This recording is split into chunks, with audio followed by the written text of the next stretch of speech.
বলো বলো। এই বোনের ছেলে, গান শিখবি? গান? হ্যাঁ, শিখবো। এ বোনের ছেলে, তুই আগে শুরু কর।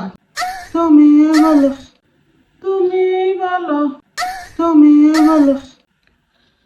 বলো বলো না, বলো বলো, তুমি বলো। গানটা শুনতই। এই পথ যদি না শেষ হয় তবে কেমন হতো তুমি বলো তো। তুমি বলো। এই বোনের ছেলে কি কয়? তখন থেকে বলো বলো বলতিছে।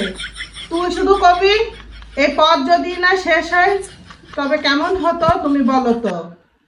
ভালো হতো। ছেলে, এটা গান, তোরে বলতে বলছি, পড়তে বলি নাই।